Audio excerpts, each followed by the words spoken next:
Hello and welcome to the fourth and final episode of this amazing series. And it's I really don't want this to stop. And honestly, sir, I'm thinking of extending this. I'm thinking of extending because there's a lot to talk about. There's a lot to talk about, but we're definitely going to bring you back soon because I know there's a lot of questions, business owners, and we're all trying to get everybody to be successful. Because if the business owners are successful, the designers are successful as well.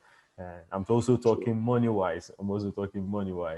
So in this session, it's just strictly Q&A. It's dedicated to our audience. They've sent in loads of questions, and unfortunately, because of time, we may not be able to take all of them, but All we'll the try and questions. take as much as we can because of time. And so, like I said, if you want to know more about Mr. Tola, you can visit his social media page. You can also check out the Pro Up Masterclass, the YouTube channel. All the links will be made available for you. And if you have questions you want to ask to Mr. Tola, or you can just drop it on the comment section. We'll definitely get back to you on it, give you feedback on it. That I can assure you.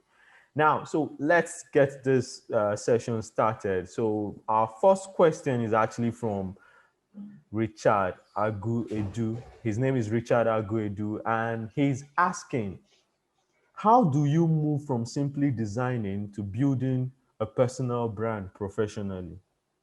That's the question Richard is asking. How do you move from simply designing to building a personal brand professionally? Professionally. And that's a good question, Richard. Building a personal brand. Now there's always the business brand and there's the personal brand. That means, well, you might have a brand for your business, which is like I have a brand for my business, Tola Alabi Design.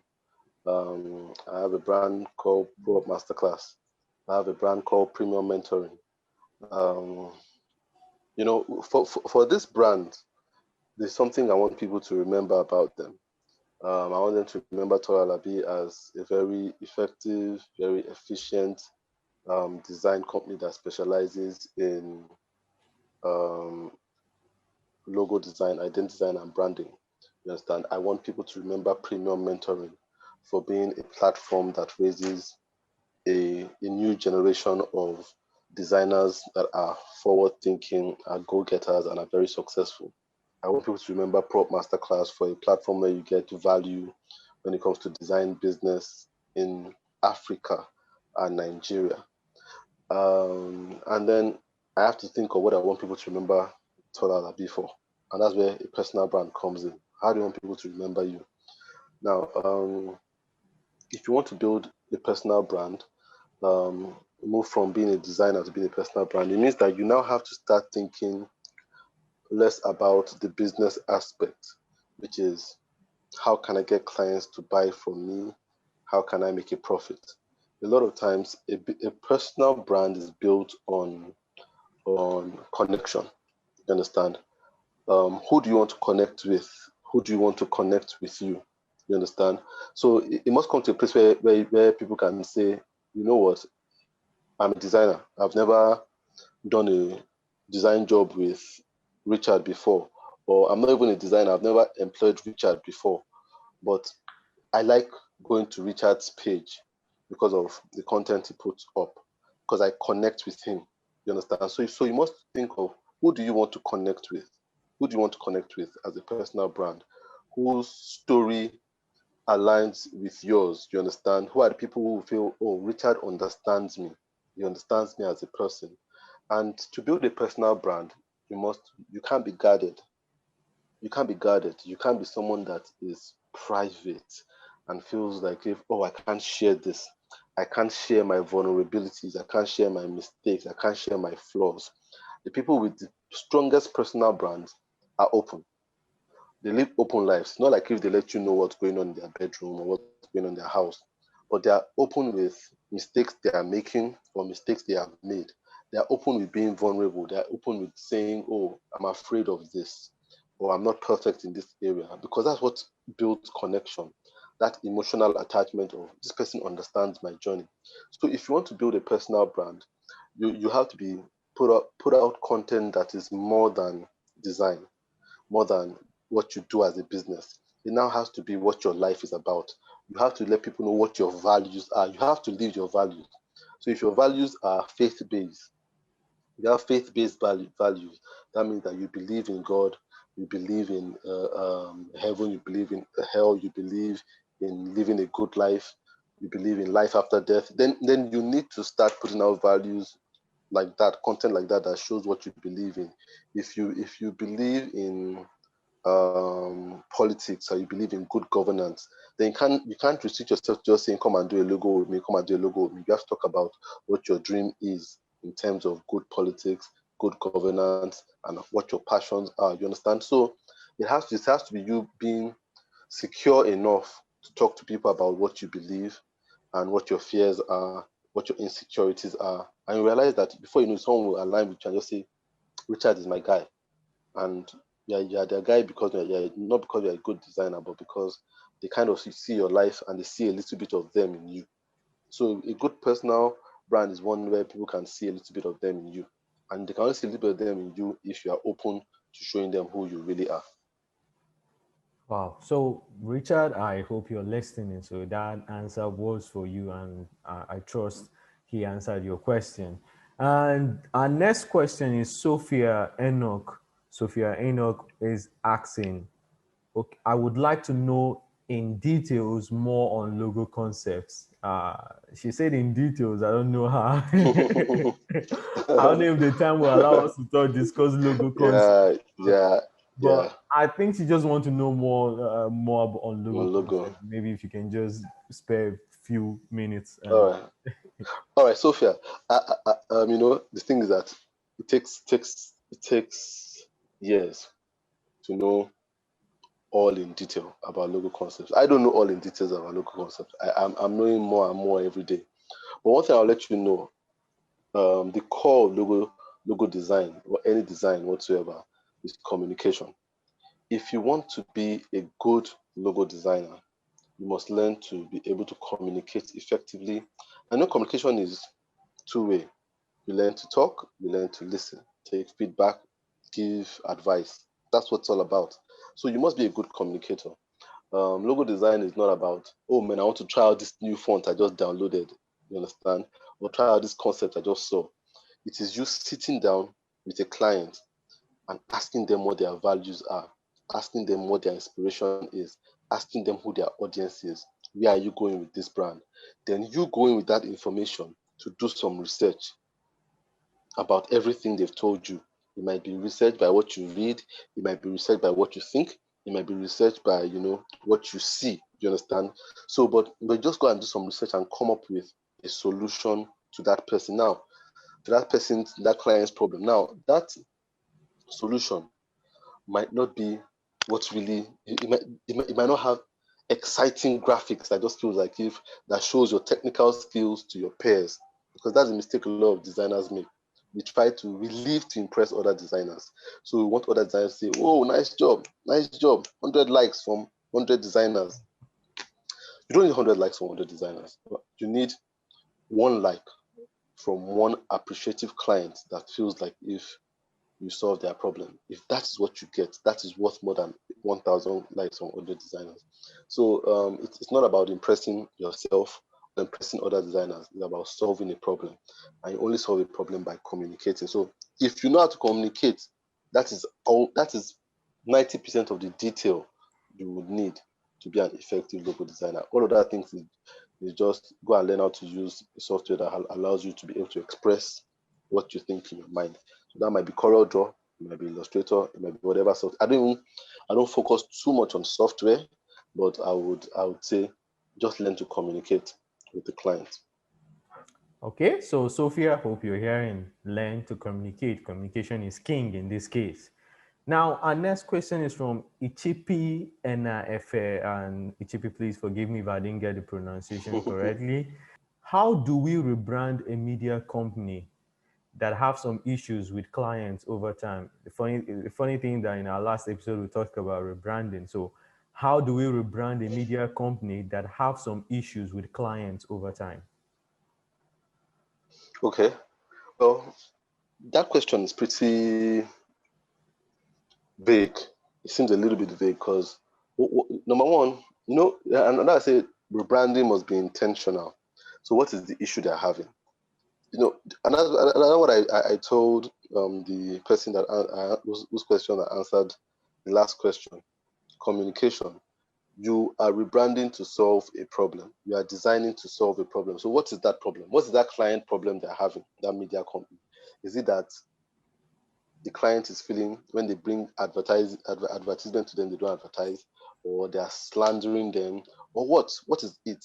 So, and why does this have to lead to a rebrand? You understand? So it has to be, you must understand what the problem is first and know what this media company is going through. You understand? Is it that they are owing too many clients and those ones are suing them, and they kind of feel like if we don't want to align ourselves with this lawsuit based entity anymore. We want to start a new company, and so they might want to rebrand in that sense. But it has to be clearer than that has a client problem. That client problem could be anything. So if you understand what the client problem is, then we can know how to go about rebranding. But if the client problem is still vague, the identity will be vague. The solution will be vague too. So you need to be clearer about what the problem actually is. Okay, so Itipi, please, I think you can send in more details about the issue, and then we can we can give you a proper feedback on how to help. Whether you need a rebranding, maybe you probably need a change of attitude or a not necessarily rebranding. So, Rebranding, exactly. so True. that's that. Now, our next question is from Dorcas Olawale, and Dorcas is asking, how do you create a niche and not get stuck? How do you create a niche and not get stuck? Okay. Funny enough, someone asked me this question yesterday in a webinar I had. This very question, I'm not sure whether it was Dorcas that was still on that platform that's just thinking about this creating a niche. And I find it hard okay, maybe what they're trying to say, because I said yesterday, how do you get stuck with a niche? Is it that, okay, I think and now it's getting clearer to me. I think what they might be trying to say is not restrict yourself, you understand, to this industry that you cannot move out to other things. I think the misconception people have about, and that's why people are so scared of niching. They feel like if I niche in, let's say, web design, I will not get logo design jobs anymore. If I niche in logo design, I will not get UI UX jobs Design. anymore. And nothing could be further from the truth. Nothing could be further from the truth. The beauty of niching, you see, I niche in logo design. I decided to niche in identity and branding, logo design. But at the moment, I'm not doing any logo design job, but I'm doing about 3 signage jobs for a company. I'm doing 1 consulting for a company. I'm consulting with them about leadership and stuff like that. There are other things that have come through. I'm doing 1 print job for an individual right now. So it's nothing could be further from the truth.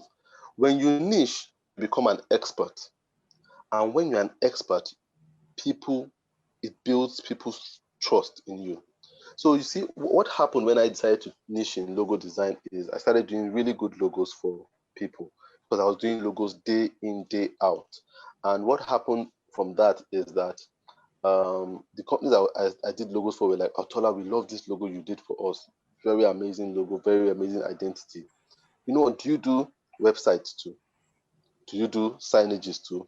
Or some of them don't even go by, don't ask me, do you do? They say, look, you have to do our website. You have to do our signage.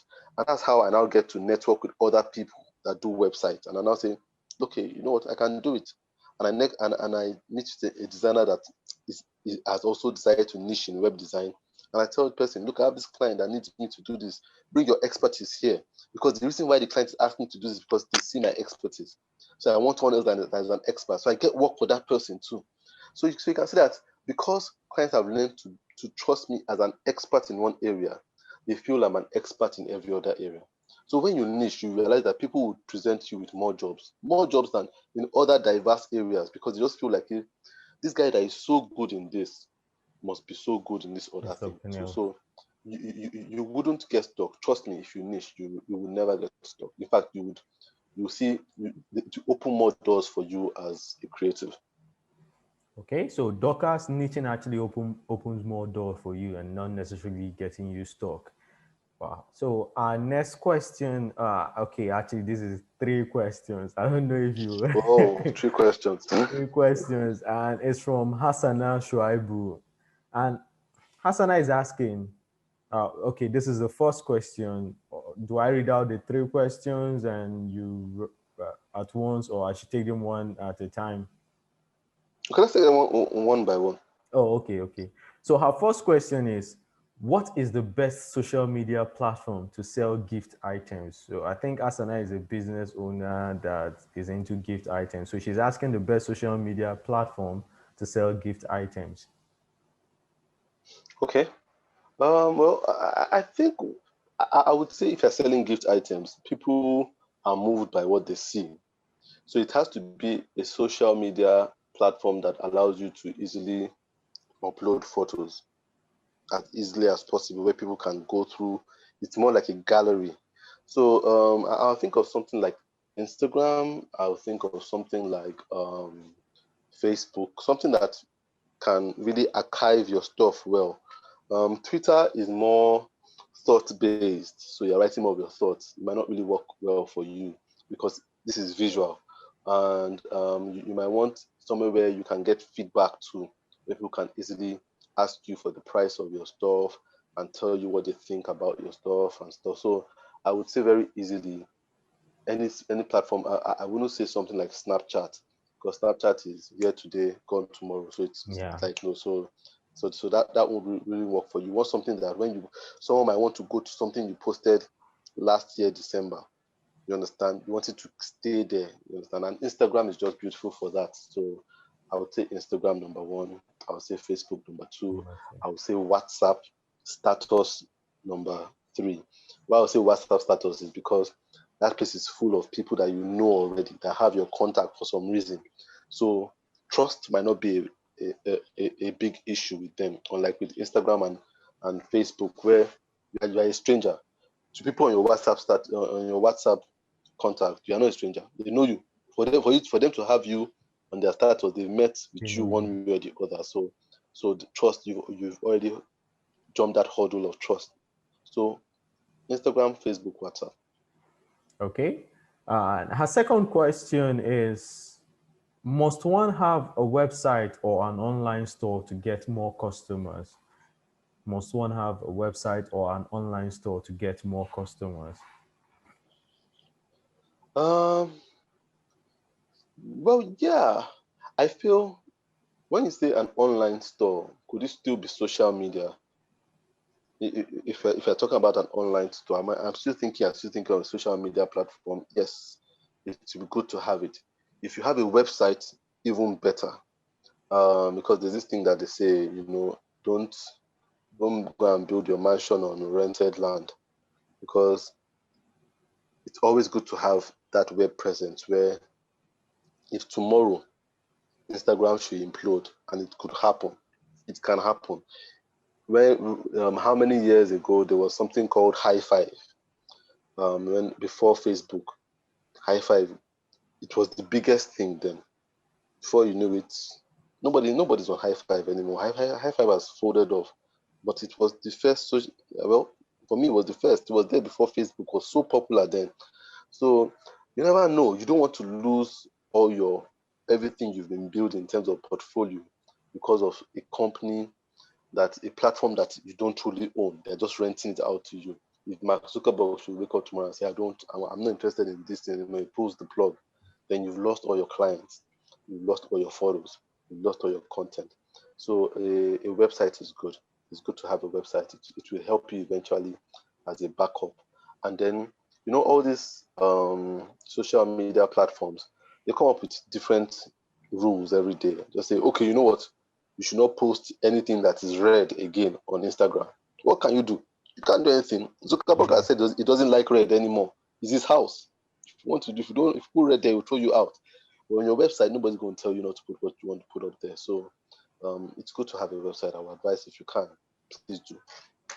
So Asana, if you can get a website, please do if you can. Now, her last question is, for my business, I want to have different items. Should I have a different page for the different items? So maybe she's talking about social media page.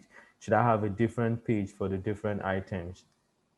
Mm. That's what she asked. Well, it depends on what these items are. It depends. I don't think it's more about the items.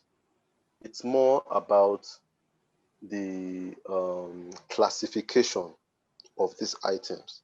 Now, if you are selling baby products, remember that's already a classification. So if you have baby bibs, baby caps, baby shoes, for sure put all those items up. But if the classifications are now different, whereby you have baby stuff and you're now selling car spare parts, separate those things, man. Because I don't want to be looking at baby socks and the next thing I should be seeing a car radiator. Kataya. You understand a car tire? You understand what I'm saying? Yes, So it's definitely. not about the items, it's about the classification. Can these items be classified together under one umbrella? If they can, you don't need a different page. But if they can't, by all means, have a different page because they're going to have a different audience. Okay, so Hasana is about the classification, not about the item. So I think you've heard it. What is the category or the classification of the items you're selling? That would determine whether you should separate or use the same social media page. Okay, so our next question is from Tiwa Olubebi. Yeah, Olubebi. And Tiwa is asking, oh, it's a personal question to you, or it's a question directed to you. And how did All you right. grow into being the king you are? So we call you Logo King. I think Tiwa wants to know how you grew into being Logo King. That's a good question, Tiwa. Um, and that's a good. I don't have so many people asking that question. That's the first time anybody has asked me that question. Oh, Um, well, the truth of the matter is, it was intentional, and I think I didn't wait for validation or permission from anyone to say I was a logo king. And I think that's the mistake a lot of designers kind of make. They wait for validation. They just say, "Oh, if this my boss can tell me that I'm good enough, then I'll go out there and say I'm the best." Wait for validation from others. But you validate yourself. You understand? And that logo king story is so interesting because I I used to when I got on Instagram, I wrote that I was the logo guy.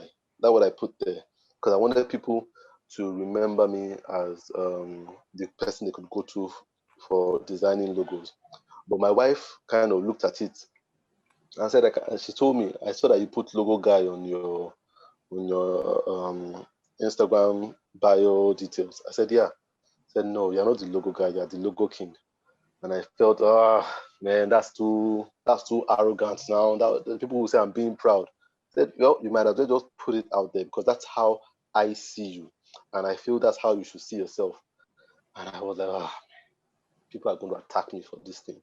And I put it up and nobody said anything. And people just got used to it. And people just started calling me, my peers started calling me Logo King.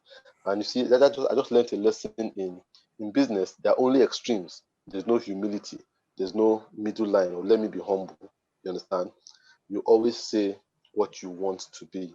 And that's where that Logo King description came up. But how did I go from being that to being considered someone that people would call me the Logo King?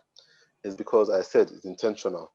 And I decided very early in my career, that I wanted to be the most influential designer out of Nigeria. Very early. And I knew that to do that, I had to connect with as many designers as possible. I knew that if I want to be the most influential, it means I have to serve the most people. And I made a point of duty that, look, I would serve every designer that I meet that reaches out to me. I will serve them. I would serve them with my content. I will serve them with my advice. I will never I will never be too busy to attend to a designer. I might not attend immediately, but I will attend to them, and they will become the core of my focus. And so it was more about, oh look, I have to become smaller to make other designers bigger. and by doing so, I will get bigger. You understand? So that was my intention. I just made a decision very early that look, there will be designers in Nigeria that will be richer than me. There will be designers in Nigeria that will have more followers than me, but I will make it very hard for there to be a designer that is more influential than me and that will affect more lives of designers than I would. And that's what I wake up with every morning. I want to be the most influential designer in Nigeria. I want to be the most influential designer out of Africa. And that just comes with giving and serving. And that's what I set out to do. Wow. So Tiwa, you've heard it from the Logo King himself. So I want to thank you for being the first to ask the question, and also Yeah. this show is the first to hear the Logo King answer why he is the Logo King. Okay, so the next question is from Simon Ogumka, and Simon is asking, how long does it take to design a logo? That's what Simon is asking. Well, I think it's relative. It's relative. Some people take, like I was talking to a designer early this week, and I saw his rate card, and in his delivery timeline, he said 3 days to design a logo. And I had to contact him. I said, "These 3 days, are you sure these 3 days?" He said, "3 days is okay for me." I said, "Are you sure?" He said, "Yes." I said, "I can't, because I can't do a logo in 3 days.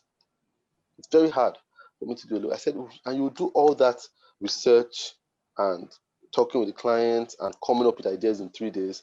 And that's where we kind of hit a chord, because I said, okay, maybe I don't get to do a lot of research. I said, yeah, because that 3 days is just a very short time. I think time for designing logos, the turnover time for logo design in Nigeria is very short because clients are very impatient, number one. Number two, Nigerians are not good planners. So someone needs a logo. He has realized he registered this company last year, but now he's needing a logo right now because he needs to apply for a contract that will close tomorrow. You understand what I'm saying? So you're going to put that pressure on you to design that logo so you can get that contract, you can get that bid for that contract in. So bad planning. But I think logo design should take a reasonable amount of time. If you're looking reasonably, I think if you're looking at something like from a month, 2 months, it takes time. I tell people about that FedEx logo because it really blew my mind knowing that it took up to 9 months to do that logo that you see everywhere in every when you see a blog that talk about great logos of our time or logos with hidden messages, you always see FedEx there. It's not by chance. That's 9 months of intensive work to come up with that. So it takes time. So I would say it depends, but I would say give it as much time. What I would advise you to do is if it takes you 1 week to do a logo, ask for 2 weeks. If it takes you 2 weeks, ask for 3 weeks. If it takes you 3 weeks, ask for 4 weeks. Always add to the time you can so that you're not under pressure to deliver. And you can design, go to bed, wake up, look at it, and see whether you still like what you've done. Because there's always something you can add to a logo. I never want to give a client a logo, then now call the person back in 2 weeks and say, sir, please, I realized I could have made this thing better. Can you just send that logo back to me? You just seem unserious, you understand? So ask for more time, even though you can do it within a record time. Okay, so Simon, get as much time as you can. That's you've heard it. And next question is from Olalekan Olatumbi, and Olalekan is asking, what brand colors would you advise for a food and agricultural business that wants to provide safe, nutritious, and chemical-free food for its target market? So, asking advice on brand colors. Yeah. This issue with brand colors, I think I've said it a lot on my Instagram page. I think it's also on my Pro Masterclass. I think these days there are so many brands out there that a lot of times you can't choose colors for function. You choose color to stand out. You understand? So colors like serve more of an identification purpose than a functional purpose. So back in the days, if you said agriculture, people would say green. or brown, something earthy. You understand? But now, if you see agriculture using purple, don't be surprised because it helps them to stand out. Because now you have like 1,000 agricultural companies all using green, brown, green, brown, green, brown, green, brown.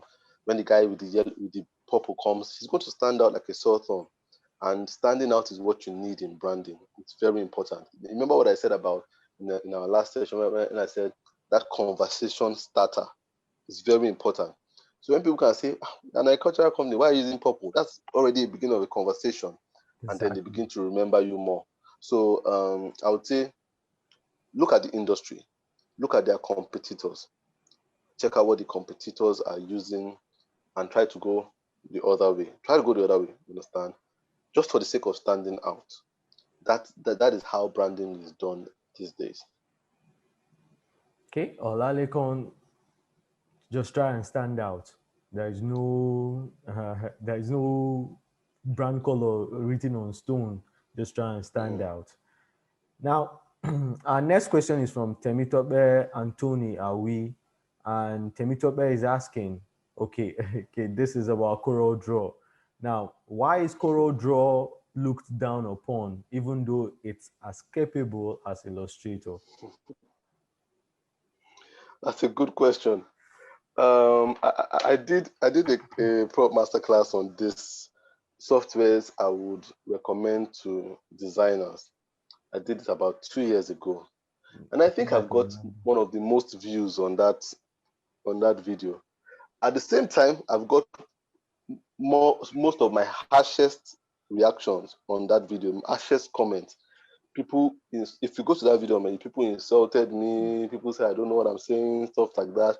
And I said, look, it is not, it is not it's not a personal thing because I didn't mention Corel Draw as part of the softwares I would recommend to any designer. I said use Illustrator instead of Corel Draw, and people were like up in arms about it. Now, I like Corel Draw. When I started designing, the first software I learned was Corel Draw. The only reason I stopped using Corel Draw, the only reason I stopped using Corel Draw is two words: industry standard. Industry standard. That's what discouraged me from using Corel Draw. What is industry standard? It means if I were to leave Nigeria and go to Singapore to work as a designer, what software would they be using in Singapore for design? That's the software I want to learn. If I were to go from Nigeria to Canada, what software do they reckon with in Canada? That's what industry standard means. That's standard that everybody aligns with. Just like water is industry standard for solvents and fluids in the world. They drink water everywhere in the world. Some places they don't drink tea. Some places they don't drink Coke. Some places they don't drink Fanta. Some places they don't drink orange juice. Some cultures don't do that. But I've not heard of one place in the world that they don't drink water. You understand? And Adobe Suite is like the water in creative industry. If you want to be reckoned with as a designer anywhere, you need to understand how to use one Adobe Suite or not. I was working with a client, was it last year or 2 years ago? And after doing their branding, they were going to do production with a company in Dubai. And the lady said, you know what, I'll hook you up with my Dubai vendor. He's the one doing the production of the stuff. Give him the files he need. When I spoke to the people in Dubai, very big company in Dubai, I spoke to the person in charge. And the guy said, okay, you are the designer. All right, send us your Illustrator files, AI files. All we need is the AI files. He didn't say CDR files. He didn't say any other file. He said AI files. He just said it as a matter of fact. Imagine if I didn't use AI and I just said, all we have is CDR. It will make me look not so credible. Because I just said, okay, so I'm sure you have your AI files, send me your AI files and stuff like that. And I sent in the AI files and we were able to produce this thing and it looked so nice. That shows that's industry standard. You understand? I lived in Canada for a while. Interestingly, Coral Draw was founded in Canada. They have the Coral Center, a very big place in Canada, very big establishment in Canada. But go to any creative organization in Canada, They don't use CorelDRAW. When I worked in Canada for a while, they said, "Do you know how to design?" Yes. I showed them my portfolio. They liked it. I resumed work. Immediately I resumed, they didn't ask me the software. Immediately I resumed work. What software was installed on their system? Photoshop, Illustrator, no CorelDRAW. You understand? So it's not a personal thing when I say CorelDRAW is not industry standard. I would advise you to learn Illustrator. It's just that it's not industry standard. Okay, so Anthony, I think you've heard that. There's no Yeah. beef. So We don't yeah, have a Anthony, no beef with beef, no no beef beef with at all. I CorelDRAW. love CorelDRAW just as It's much as you just do. industry standard. It's just industry standard. Wow, there's loads of questions. I think we should just take one more and we can forward the rest to you and you can answer and then we can send feedback. And please, if you have questions, you can drop it on the comment section and we'll try and as much to pick as much as we can and then for get back to you. Now, okay, there's actually two questions, so we can wrap up with the two questions from this particular this Benjamin Osage, and Benjamin is asking his first question is how can a person position his or herself for clients? So I think that's talking about personal branding. How can a Yeah, person position his or herself for clients? I know you've talked about personal branding, but I don't know if there's anything you want to tell Osage, yeah, yeah, yeah. Benjamin. Yeah, I think what Osage is saying is, well, it might not actually be in the line of personal brand because it's talking about for clients. So it's talking more about business right now. And how do you position yourself for clients to say, I want to do business with you? Now you have to know what clients want. You understand? You have to know what clients want. I was telling a group of designers this last week when I had a webinar with them. I said, I watched a movie some years ago. It's called What Women Want, and it was Mel Gibson acted in it. And in this movie, you could hear the mind of women, and you got to understand what women really want in men. Now, as a designer, you need to be able to go into the client's mind and understand what clients want in designers. Now, I tell people there are three things that every client is looking out for to make them comfortable in working with you as a designer. Number one thing, what they ask themselves is your work good enough? Is your work attractive? So your work must be attractive. Your work must be good. Your work must be good. Remember, your client is contacting you for work. So you must show that you know how to do the work. If you don't know how to do the work, they're not interested. You understand? So the work is the foundation. The second thing the client is asking themselves before they work with you is your price attractive? Are your rates attractive? Now that's very important. And where people miss it is because some people think all clients want low rates. A low rate is always attractive. No, some clients are absolutely put off by low rates. For them, it tells them that you don't know your work. There was one time I was trying to bid for a job with DFID, and the person I had on the inside said, "Look, Tola, your work cannot be too cheap, because immediately your work is cheap. That's the first thing they cut you out. They don't even look at your portfolio anymore because your work is too cheap." Do you believe that? This guy, for him to be this cheap, doesn't know his work. So you must know how to charge authentically. You understand, and that makes your price more attractive. You understand. So you must not be charging to attract the client with low price. You must be charging for value. You understand. So that's what the client asks himself: is your rate attractive?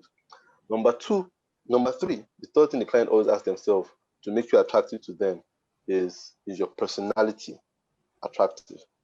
Because clients don't want to work with someone that will give them headache, someone that will be rude to them, someone that they will call, won't pick up their calls, someone that they will email, the person will reply them, someone that won't like to take correction, all those things.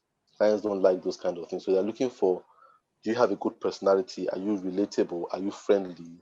Are you cordial?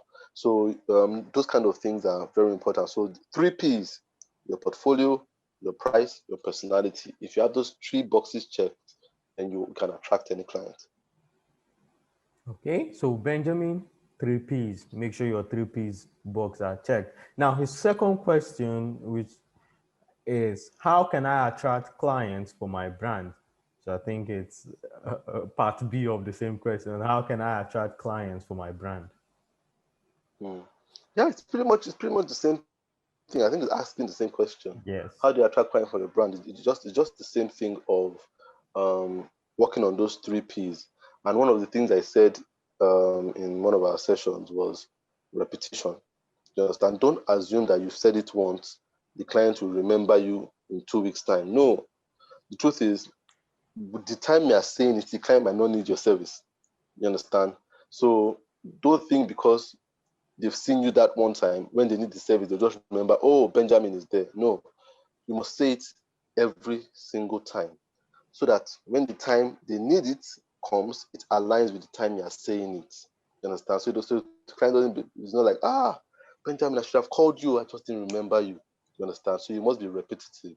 You must constantly put it out there what your brand does so that whenever the client needs it, you're at the fore of their memory and your brand is at the fore of their memory. So once you check those 3 boxes, those P, personality, price, and portfolio, remember to also constantly put it out there as much as possible.